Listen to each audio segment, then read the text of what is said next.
Thank you for joining us. My name is Nichole Medina-Stone, and I am a member of the Mana National Board of Directors.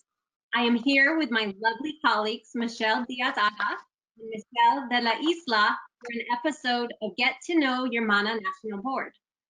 Our goal is to introduce you to members of the board of the oldest and largest Hispanic women's organization in the country, Mana. We are excited to be here and to share our backgrounds and stories with you. And we hope as you discover the trajectory of your own leadership that you consider working towards serving our organization at a national level as well. Everyone has an origin story. Tell us about how you first came to Mana and what steps you look forward to advancing in your leadership roles with the organization. Hi, everyone. I'm so happy to be here. This is such an exciting time, even given during our challenging times. And I'm so pleased to be here with our colleagues and esteemed colleagues and here on the board of directors. It's been an honor serving on this board. First, thank you for this opportunity. But it's such a loaded question and such a simple question as Mana National and how did you come aboard? Because it stems from here from San Diego, California, all the way to DC, and it's been an honor all these years. I first started, I was introduced to I was part as a member, and you know, here in San Diego, in our little silo, it's such a small, even though we're a big town and a big city, it's still a small community. And with that, since I had the opportunity to be on the board, I'm all about going in head first. It's not just, oh, sure, I'll just put my name down and here you go. So we're all about the philosophy. You roll up your sleeves, and just like any Latina, like, okay, we're supposed to get to work and do what we're supposed to do, and what's next, and you get so pumped. So with that, during those years, I was on the board of directors and then chairing the marketing committee, and that just wasn't enough, of course. So then you had to go get on other committees and participate, and you really feel the love. And the more people that you meet, the more people that you get to know, it really motivated me to really do more. So during those years, I generally frequent DC as it is, so I felt it was a perfect opportunity to be exposed to what's going on the capital level, on a national level, and how can I really truly bring those resources here locally to San Diego and our region so that we can continue to grow. But it's been an amazing experience. I'm so proud to be a part of a national organization that does so much in so little time, and with the leadership and the colleagues that we have, I couldn't ask for more. My origin story with Mana is one that I hold very dear to my heart. I remember joining Mana out of the advice of a friend here in Topeka, and soon I found myself going to Chicago to one of the national conferences. And it was enlightening. I'll never forget. It was 2006, and I was just going through the initial stages of a divorce as a single mom, have a son with severe persistent mental illness, and all of a sudden, Alma got a hold of me because we started talking about the impact of starting to work within your community and empowering other women, and started talking about the financial literacy courses. And right around that time, Amy comes in this next year, and I get to meet our new CEO, Amy Hinojosa, and we start going to Texas. It was actually Houston, Texas, that we had our first Tay Te Da Las Gracias event, in which we were talking to women about financial literacy. And it was through this process, as I was dealing with my own trauma, that I started finding that I did have a voice, and that my negative experiences in life were going to be positive to help other women understand that they could be financially self-sufficient. And it was interesting because I was teaching about financial literacy when I was really struggling with my finances as well, from going to a dual income to a single income with 3 kids. And the love and the support that I found in Mana really helped me understand that the power of women coming together is magic. And it is one of my dearest privileges to be able to represent this organization that has done so much for me. My origin story is I belong to a chapter affiliate of Mana National, where I was awarded a scholarship and I was able to graduate from school because of that. But one of the members of Mana National said, you need to apply for an Avanzamos scholarship. And so I applied, and I met Alma as well. And I think that's where I may have met you, Michelle De La Isla, in 2007.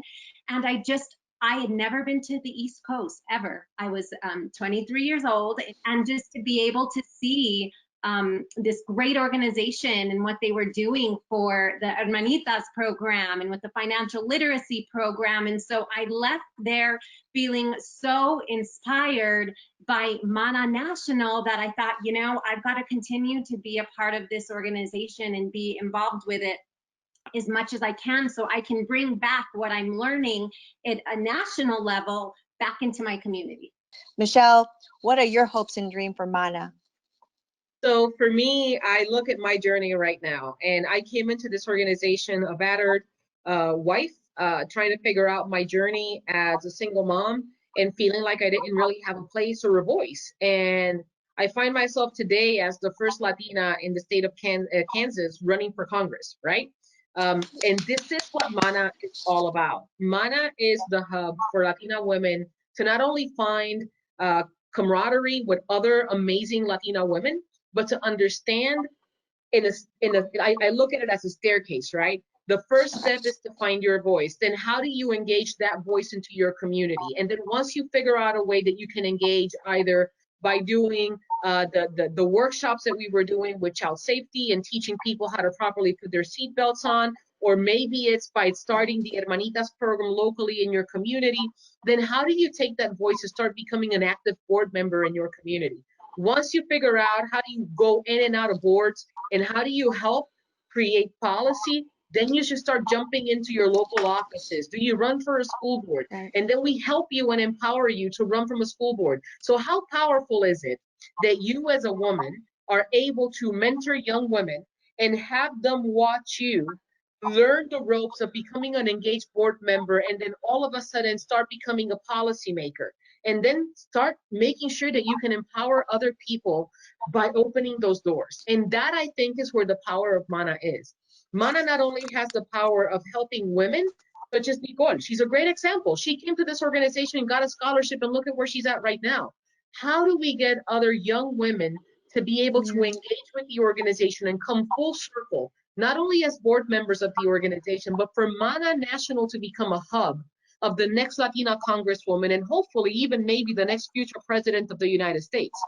So how do we, that's my vision for Mana, of making sure that we are an organization of empowerment to other women, of making sure that people understand where to find those resources and that abrazo and that hug and that cafecito, so that you can feel that you're never alone. And so that other women can figure out a way to open up the door and keep it open for more Latinas to keep rising up the ranks and being able to be change makers in our country. I really feel like Mana National also it's engaged with equity in their community, and how do we do that?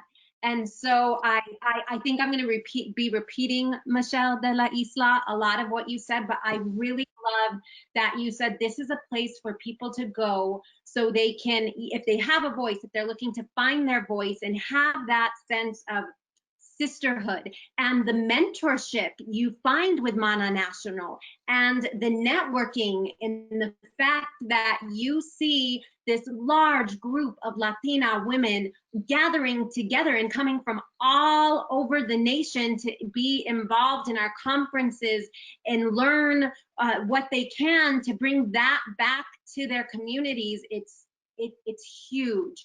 And so my hopes and dreams for Mana National is for it to continue growing as it is, for people to continue to get more involved, for more Latina women to be able to join and provide that mentorship and networking opportunities. And at the end of the day, friendship, I mean, some of us have been known each other for over 10 years with this board, including, you know, even Jennifer Manzanares. Like, we all have just become this close-knit group of women who's really been involved throughout the years and is trying to grow the membership, and that's what I want to continue to see for Mana National. With that, that's amazing. With I keep hearing is the empowerment, which I love, and the resilience. And then you hear Latinas, and you hear when people have their impressions of Latinas, they think fiery or they're fierce, but it's really the strength.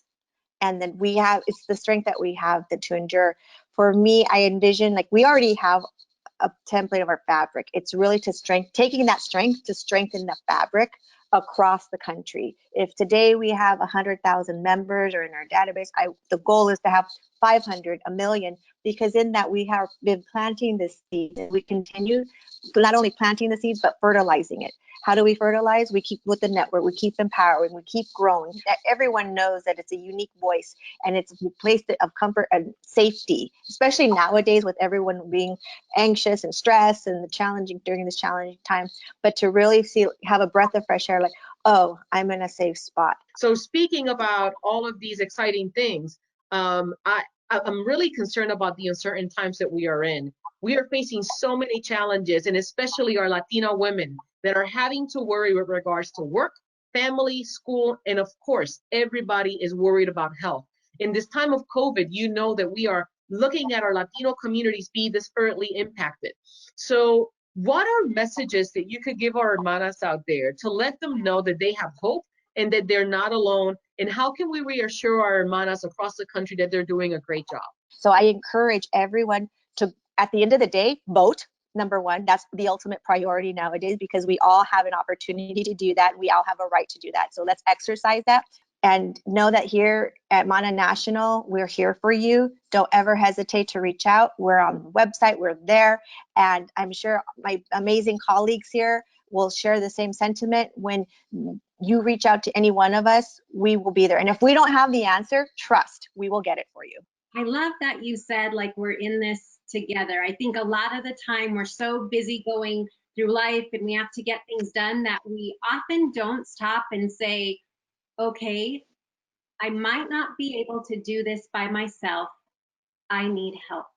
And so I love that you're saying this together and we serve as resources for one another. I think the biggest thing to do is say, okay, you know, I may need some support. I'm going through a hard time right now. Like, I need some help. Who can I reach out to?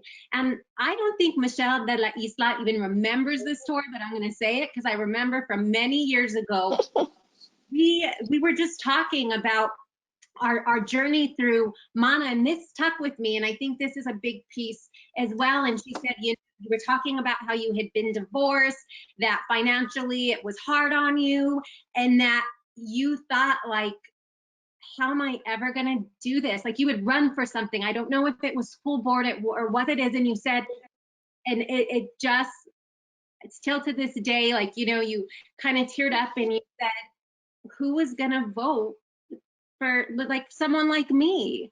But you had resilience and you pushed through, and people did vote for you because they were able to connect with you, resonated with you. And I love that because the point of Mana National and what we're doing is it can be a 5-year-old, it can be a 20-year-old, it can be an 80-year-old. They look to somebody like you and say, look what she did. She's like me. I can do that. And that is a huge gift and sense of empowerment and comfort to be able to offer other people. And so, like I said, it was years ago that you told that story, and 12 years later, I still remember it.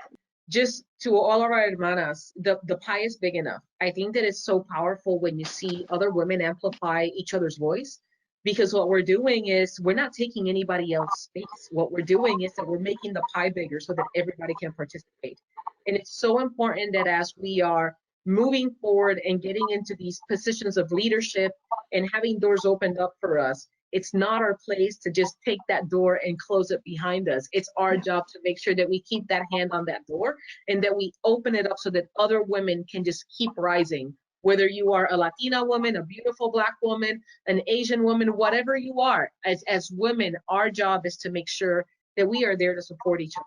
And to all of that, in that same spirit, what I would love to tell all of our hermanas across the country is I know that we are struggling significantly with COVID, and that right now we are trying to figure out, many of our women are single women, working women, trying to figure out if they're doing the best that they can for their children. And I want to remind you all que están haciendo tremendo trabajo. Okay, you are doing an amazing job. You are an inspiration to all of us. We all know that in many Latino Hispanic families, the women are the head of the household, in the sense that they are the ones nurturing, cooking, taking care of, and that does not take away from the amazing men that may or may not be in our lives. But we are always the nurturers, and we feel, especially as Latina women, we're wired to take care and just embrace everybody. And we often are left behind feeling like we're never doing enough. And what I want to tell all of you women out there is just do me a favor. Just take your hands and just grab yourself and give yourself a big hug and say it's okay. And it's okay to feel insufficient. And it's okay to feel like you don't know what's going to happen tomorrow. And it's okay, but you know what? You're worthy and you're loved.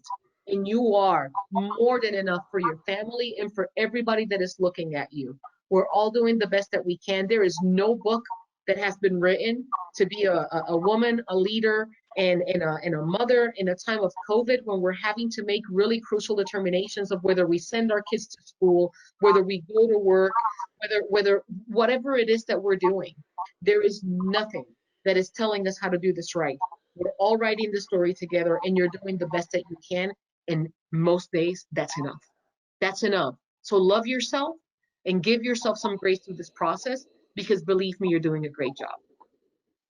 Well, it's a shame that we're gonna be ending this conversation. It just was such a honor to listen to you ladies and get to talk to you and get to learn about your stories. I want to thank our panelists, Michelle De La Isla and Michelle Diaz-Agha, and I would also like to thank our viewers and anybody watching this. And I want you to stay tuned, because Mana National has so much more that we're offering virtually during COVID, and we're so glad we're here.